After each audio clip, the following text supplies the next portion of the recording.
Dans le vaste et mystérieux royaume de la foi, qui dépasse les frontières de ce que nous comprenons comme réalité physique, nous trouvons un pouvoir extraordinaire. Un pouvoir qui nous permet de transformer nos circonstances et situations, aussi difficiles qu'elles puissent paraître. Imaginez pouvoir prendre quelque chose qui semble laid et lui donner de la beauté, transformer le chaos en ordre et apporter la guérison aux malades. Il est même possible de consoler ceux qui souffrent, apportant de la lumière dans l'obscurité qui entoure leur vie. La question qui se pose est la suivante. Êtes-vous prêt à entrer dans ce royaume de la foi? Êtes-vous prêt à prendre le contrôle de votre vie et à devenir un véritable agent de changement dans le monde qui vous entoure? Si votre réponse est oui, je vous invite à me rejoindre dans ce voyage passionnant et transformateur. Découvrons ensemble le potentiel incroyable qui réside en chacun de nous, guidé par la parole de Dieu. La foi, quand elle est cultivée et vécue intensément, nous permet d'accomplir de grandes choses. Elle nous rend capables de surmonter les défis et d'éclairer le chemin de ceux qui nous entourent. Avec la foi, nous pouvons changer nos vies et avoir un impact positif sur la vie des autres. C'est un appel à une vie pleine de sens et de dessein. Alors avançons avec courage et détermination pour explorer ce pouvoir extraordinaire que la foi nous offre. Ensemble, nous pouvons réaliser de grandes choses et construire un monde meilleur au nom de la foi. La Bible, dans le livre de la Genèse, chapitre 30, versets 31 à 43, nous raconte une histoire fascinante sur Jacob, un épisode qui, à première vue, peut sembler énigmatique voire superstitieux. Je me souviens de ma première lecture des versets 37 à 39, où Jacob utilise des branches d'arbres pour que les brebis de couleur uniforme donnent naissance à des agneaux tachetés et marqués. Je me suis demandé, Seigneur, pourquoi permettez-vous cette superstition dans la Bible? Est-ce pour cela que les modernistes critiquent les Écritures en les appelant des contes de fées? Le doute s'est installé en moi, et j'ai craint de ne pas pouvoir faire entièrement confiance aux Écritures. Cependant, lors d'un moment de profonde réflexion et de lecture sous l'onction du Saint-Esprit, je suis revenu sur ces versets et ai envisagé de les ignorer, les considérant comme de simples superstitions. C'est alors que le Saint-Esprit m'a interrompu, disant « Attends une minute, rien de ce qui est vérité biblique n'est superstition. Le problème, c'est que tu ne comprends pas. Tu es aveugle, mais j'applique ici la loi spéciale de la création. » En cet instant, j'ai reçu une révélation puissante, ajoutant une nouvelle dimension à mon ministère. J'ai compris que sans l'application de ces mêmes lois miraculeuses de la foi, il est vain d'espérer de grands résultats, comme voir des centaines de nouveaux membres dans l'Église chaque mois. Les efforts personnels, en dehors de l'œuvre de la 4e dimension, ne peuvent jamais produire de tels fruits. À cette époque, Jacob, connu pour sa ruse, était chez son oncle Laban, qui changeait son salaire à plusieurs reprises pour essayer de le tromper. Jacob, pour sa part, n'était pas non plus tout à fait honnête, et donc ils se trompaient mutuellement. Lorsque Jacob a eu 40 ans, il ne possédait pas de richesse matérielle, à l'exception de ses épouses, de ses enfants, et du désir ardent de construire un foyer. L'histoire de Jacob nous révèle qu'en dépit des tromperies et des difficultés, il existe une dimension de foi et un pouvoir surnaturel qui peuvent transformer nos vies. La loi spéciale de la création appliquée par Jacob n'était pas une superstition, mais une manifestation de la foi et de la providence divine. Ainsi, nous sommes invités à ouvrir nos cœurs et nos esprits à cette dimension. Donc, en explorant cette 4e dimension de la foi, nous sommes appelés à regarder au-delà du visible, à faire confiance au pouvoir transformateur de Dieu et à appliquer ses lois miraculeuses dans nos propres vies. Avec la foi, nous pouvons transformer nos circonstances, surmonter les défis et atteindre un nouveau niveau de réalisation spirituelle et matérielle. Ensemble, nous pouvons emprunter ce chemin en ayant confiance que Dieu est avec nous, guidant nos pas et nous donnant la capacité d'accomplir de grandes choses en son nom. Dieu a eu compassion de Jacob et lui a révélé un secret puissant, quelque chose que nous pouvons appeler une fenêtre vers la 4e dimension. Après avoir reçu cette révélation, Jacob est allé voir son oncle Laban et a proposé une condition inhabituelle pour son travail. Il lui a dit « Oncle, laisse-moi séparer du troupeau les animaux tachetés et mouchetés. Je ne m'occuperai que des animaux d'une seule couleur. D'une manière ou d'une autre, Cela fera en sorte que ces animaux donnent naissance à des petits tachetés et mouchetés, et ceci sera mon salaire. » Laban, à peine capable de contenir sa joie, pensait que Jacob se trompait. Il croyait que les chances que des animaux d'une seule couleur donnent naissance à des petits tachetés et mouchetés étaient minces. Voyant là une opportunité d'obtenir le travail de Jacob pratiquement gratuitement, Laban accepta immédiatement l'accord. Puis, il a séparé tous les animaux tachetés et mouchetés et les a emmenés loin, laissant à Jacob seulement les animaux de couleurs unies. Avec détermination, Jacob est allé dans les collines, a coupé des branches de peuplier, de noisetier et de sycomore, et, avec un couteau, a fait des rayures sur l'écorce de ces branches. Il a construit une clôture avec ces branches tachetées et mouchetées, et les a placées devant l'abreuvoir, près des canaux d'eau où les animaux vinrent boire. Chaque fois que les animaux venaient s'accoupler et concevoir, Jacob les positionnait devant ces clôtures. Jour après jour, il observait, gardant constamment la vision des branches rayées et tachetées. La Bible nous dit que, miraculeusement, les animaux ont commencé à donner naissance à des petits rayés, tachetés et mouchetés. Dieu avait implanté une vision et un rêve dans l'esprit de Jacob. Auparavant, l'inconscient de Jacob était rempli de pauvreté, de faiblesse et de tromperie. Son combat était intense et ses récompenses peu nombreuses. Cependant, Dieu a transformé l'imagination de Jacob, utilisant ses clôtures tachetées et mouchetées pour l'aider à visualiser et à rêver à quelque chose de différent. Jacob a passé tellement de temps à regarder cette clôture que son esprit s'est rempli de cette nouvelle vision. Il s'endormait et rêvait des brebis donnant naissance à des petits tachetés et mouchetés. Dans le chapitre suivant, nous lisons que les brebis ont réellement donné naissance à des petits tachetés et mouchetés. Cela montre comment l'imagination humaine joue un rôle crucial dans la 4e dimension. Les animaux, bien sûr, n'ont pas la capacité d'imagination de la même manière que nous. L'imagination est une œuvre de l'esprit humain. Quand Jacob a commencé à comprendre cette vision et ses rêves de brebis tachetées et mouchetées dans son cœur et son imagination, il a appris le langage du Saint-Esprit. Et ce langage, cette profonde connexion, lui a permis de transformer sa réalité. Tout comme nous ne pouvons communiquer pleinement avec quelqu'un qu'en utilisant une langue connue, notre communication avec le Saint-Esprit doit être claire et compréhensible. Jacob a appris à parler ce langage à travers sa foi et sa vision, transformant l'impossible en réel. Nous pouvons revendiquer ces promesses qui sont marquées par le sang de Jésus-Christ. Tout comme Dieu a élevé un arbre taché et souillé au calvaire, non avec un couteau, mais avec le sang de son Fils, ces promesses sont à notre portée, attendant d'être réclamées. Cet arbre élevé au calvaire est un symbole de transformation et de rédemption. Tout le monde peut regarder cet arbre et recevoir une nouvelle vision, un nouveau rêve et une nouvelle vie par la puissance du Saint-Esprit. Maintenant, permettez-moi de partager une expérience personnelle qui illustre le pouvoir transformateur de la foi et de la prière. La veille de Noël, alors que je préparais mon sermon, j'ai reçu un appel téléphonique urgent tôt le matin du jour de Noël. Un homme de l'hôpital national de Séoul a demandé « Êtes-vous le pasteur Cho ?» « Oui, c'est moi », ai-je répondu. « Un des membres de votre église est en train de mourir. Il a eu un accident. Il a été renversé par un taxi et le chauffeur l'a mis sur le siège arrière et a conduit avec lui toute la matinée. » En Corée, à l'époque, si un chauffeur renversait quelqu'un et que la victime mourait, il devait payer une somme fixe, mais si la victime était blessée, le chauffeur devait prendre en charge toutes les dépenses médicales. Donc, le chauffeur a conduit avec l'homme blessé jusqu'à ce qu'il soit à l'article de la mort. Finalement, un policier a arrêté le taxi et a emmené l'homme à l'hôpital. Ses intestins étaient gravement endommagés. Son estomac était rempli de saleté et de sang. Le tétanos avait déjà commencé à s'installer. Le médecin me connaissait et m'a appelé disant « Pasteur Cho, nous devons l'opérer. Sur le plan médical, il n'y a pas d'espoir. » Il est resté sans soins médicaux si longtemps que le tétanos a commencé à se développer. Il n'y a aucune possibilité de le guérir. Face à cette situation désespérée, je me suis souvenu des promesses de Dieu, tachées et souillées par le sang de Jésus.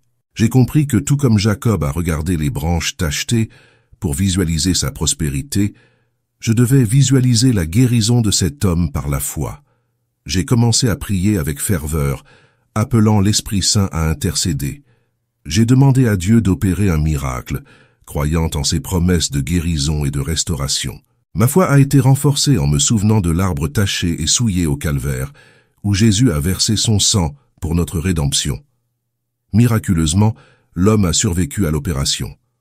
Non seulement il a survécu, mais il s'est complètement rétabli contre toute attente clinique. Cette expérience a renforcé en moi l'importance de faire confiance aux promesses de Dieu et de visualiser avec foi les miracles qu'il peut accomplir dans nos vies. Tout comme Jacob, nous pouvons apprendre à parler la langue du Saint-Esprit et permettre qu'il opère des merveilles à travers nous. Lorsque nous regardons la croix et nous souvenons du sacrifice de Jésus, nous sommes renouvelés et habilités à transformer nos vies et celles de ceux qui nous entourent. La foi, nourrie par la vision des promesses de Dieu, peut réaliser l'impossible. Lorsque le médecin m'a dit qu'il n'y avait aucun espoir pour cet homme, je n'ai pas accepté la défaite. Je suis entré dans la salle d'urgence de l'hôpital de l'Université nationale de Séoul, où j'ai trouvé un membre de notre Église dans un coma profond. Le médecin a répété que la situation était désespérée. « Révérend, n'espérez rien. Allez au bureau, accomplissez vos affaires avec succès. Tout le monde vous respecte et vous admire. Le soir venu, achetez de beaux cadeaux pour votre épouse qui vous attend à la maison pour le dîner. Quand vous arrivez, courez jusqu'à la porte et l'accueillez avec une forte étreinte et un baiser. Rentrez à la maison, profitez d'un délicieux repas ensemble et passez une soirée tranquille. » Alors il dit, « Cet homme n'est pas un étranger, c'est vous. Pensez à cet homme. Mettez cette image dans votre esprit. Regardez cet homme et dites dans votre cœur, « Cet homme, c'est moi. » N'imaginez plus la mort, ne créez pas l'image d'un cadavre. Continuez à rêver de cet homme et je ferai la prière. Pouvez-vous faire cela? Oui, pasteur, je vais changer mon rêve, je vais changer ma pensée. Je dirai que je suis cet homme. J'essaierai de transformer cette vision et ce rêve en réalité, répondit-il avec détermination. Les médecins et infirmières présents ont commencé à rire de moi, pensant que j'avais perdu la raison. Mais j'étais sérieux, car je connaissais la loi de la 4e dimension de l'esprit, et cet homme avait commencé à parler la langue du Saint-Esprit. Comme un missionnaire qui apprend la langue locale pour mieux communiquer, cet homme apprenait à parler directement à l'esprit. Je me suis agenouillé à nouveau, tenant son lit, et j'ai prié « Cher Saint-Esprit, maintenant il parle votre langue. Il a une vision et un rêve. Précipitez-vous dans son corps physique et exercez votre domination. Ordonnez que cet homme soit rendu complet et rempli de pouvoir de guérison. » Soudain, les personnes présentes dans la pièce ont commencé à ressentir de la chaleur. Les infirmières ont dit « Il fait très chaud dans cette salle. Il fait très chaud. » Mais l'atmosphère était froide. La chaleur venait du pouvoir du Saint-Esprit présent. Le chirurgien et les infirmières ont ressenti le feu. Leurs oreilles sont devenues rouges, et le pouvoir de Dieu s'est manifesté si puissamment que nous avons même senti le lit trembler. À la surprise de tous, une semaine plus tard, cet homme s'est levé et est sorti marchant de l'hôpital. Aujourd'hui, il travaille dans le domaine des produits chimiques et se porte à merveille. Chaque fois que je le vois le dimanche matin assis dans la galerie, je me dis « Loué soit Dieu, nous parlons la langue du Saint-Esprit et nous créons. Alléluia !» Cette expérience souligne l'importance de visualiser, rêver et parler la langue du Saint-Esprit. En alignant notre foi avec la vision divine, nous pouvons transformer même les situations les plus désespérées en témoignages puissants de guérison et de renouveau. La foi est un instrument puissant, capable de déplacer des montagnes et de ramener la vie là où il semblait n'y avoir que la mort. Puissions-nous toujours nous rappeler du pouvoir de la foi et de l'importance de visualiser ce que nous voulons réaliser, en nous fiant aux promesses de Dieu et au pouvoir transformateur du Saint-Esprit. Permettez-moi de raconter une autre anecdote. Un jour, j'étais dans mon bureau et une femme d'environ 50 ans est entrée en pleurant. « Pasteur, mon foyer est complètement détruit. »« Arrêtez de pleurer, ai-je répondu, et racontez-moi ce qui s'est passé. Vous savez que nous avons plusieurs enfants et seulement une fille. Elle est devenue une prostituée. Elle couche avec les amis de mon mari et avec les amis de mes enfants. passant d'un hôtel à un autre, d'une discothèque à une autre. Elle est devenue une honte pour notre famille, pleurait-elle. Mon mari ne peut plus aller au bureau. Mes enfants sont morts de honte et maintenant personne ne veut sortir de la maison. J'ai tout essayé. Prenons en compte un autre type d'arbre rayé et tacheté. M'agenouille ici et je m'agenouillerai devant vous. Allons au pied du calvaire. Levons les mains et regardons Jésus mourir sur la croix, saignant et brisé, car il est suspendu là en raison de votre fille. Plaçons votre fille juste derrière Jésus-Christ. Voyons votre fille à travers sa croix rayée et tachetée.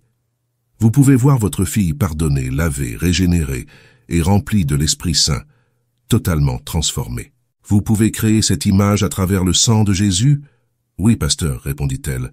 Maintenant, je vois différemment. À travers Jésus, à travers la croix, je peux changer l'image que j'ai de ma fille. Magnifique, magnifique, m'exclamai-je. Gardez cette impression claire, vivante et graphique de votre fille à l'esprit, jour après jour. Alors le Saint-Esprit pourra l'utiliser, car son langage se réalise à travers la vision et le rêve. Nous savons que nous créons la bonne image, car nous sommes au pied de la croix. Ensuite, nous nous sommes agenouillés et avons prié. « Ô Seigneur, maintenant vous voyez cette image. Cher Saint-Esprit, coulez vers cette nouvelle image, cette nouvelle vision, ce nouveau rêve. Transformez, opérez des miracles. J'ai congédié cette mère et quand elle est partie, elle était pleine de sourires, car l'image qu'elle avait de sa fille avait changé. Un dimanche, quelques mois plus tard, elle est entrée soudainement dans mon bureau en amenant avec elle une belle jeune fille. « Qui est cette jeune demoiselle ?» ai-je demandé. « C'est ma fille, sourit-elle. Ensuite, elle m'a raconté toute l'histoire. Une nuit, sa fille dormait dans un motel avec un homme. En se réveillant le matin, elle se sentit sale et honteuse. Elle ressentit une grande misère dans son âme et eut un profond désir de rentrer chez elle, mais était terrifiée par la réaction de ses parents et de ses frères. Cependant, elle décida de risquer, se disant « Je vais essayer une fois de plus, ce sera ma dernière tentative. » Ainsi, elle se rendit chez ses parents et sonna à la porte. Sa mère ouvrit, et en voyant sa fille, son visage s'illumina comme si le soleil y brillait. La mère accueillit sa fille. « Bienvenue, ma fille !» et se précipita pour l'embrasser. La fille fut complètement submergée par l'amour de sa mère et se mit à pleurer. Sa mère avait prié, et l'image qu'elle avait de sa fille avait complètement changé. Elle accueillit sa fille chaleureusement à ce moment-là et la prit dans ses bras. La mère l'emmena à l'église. Pendant 2 ou 3 mois, la jeune fille écouta les prêches, confessa tous ses péchés, donna son cœur à Jésus-Christ et reçut le baptême dans l'Esprit Saint. Elle devint une nouvelle créature en Christ. Avec le temps, elle rencontra un merveilleux mari. Cette fille a maintenant 3 enfants et est l'une des principales leaders des cellules de mon Église. Elle est une évangéliste fervente. Tout cela s'est passé parce que sa mère a changé sa vision et son rêve, en appliquant la loi de la 4e dimension. Tout au long des Écritures, Dieu a toujours fait usage de cette loi de la 4e dimension. Voyez Joseph. Avant d'être vendu comme esclave, Dieu avait déjà imprimé dans son cœur des images de la 4e dimension à travers divers rêves. Dieu donna à Joseph une vision claire. Bien qu'étant emmené comme esclave en Égypte, il exerçait déjà une autorité sur sa foi et devint plus tard Premier ministre. Voyez Moïse. Avant de construire le tabernacle, il fut appelé sur le mont Sinaï. Là, il resta 40 jours et 40 nuits et reçut une image mentale. C'est pourquoi vous êtes vraiment un roseau, mais je t'appellerai Pierre, le rocher. Simon, un roseau, était mort pour le monde, et Pierre, le rocher, était vivant. Pierre était pêcheur et connaissait les qualités solides et stables d'un rocher. Dans son imagination, il commença immédiatement à se voir comme un rocher. Il observait les vagues brassées par le vent de la mer de Galilée, frapper le rocher en éclaboussures d'écume. Le rocher semblait avoir été vaincu, mais l'instant d'après, il voyait toute l'eau se briser contre le rocher, glisser de lui, et le rocher restait encore là. Pierre répétait sans cesse « Je suis comme un rocher. Oui, je suis comme un rocher. » Dieu a changé le nom de Jacob en Israël, qui signifie « prince de Dieu ». Auparavant, Jacob était connu comme un tricheur, un trompeur, mais Dieu l'appela prince. montrant la puissance de la transformation divine. Sur le chemin de la méditation et de la foi, il est crucial d'avoir une vision claire de nos objectifs. La Soka Gakkai, par exemple, construit des images de prospérité, répétant des phrases et essayant de développer la 4e dimension spirituelle de l'homme. Ces pratiques créent quelque chose de tangible dans leur vie. Bien que le christianisme soit présent au Japon depuis plus de 100 ans, il ne représente que 0,5% de la population.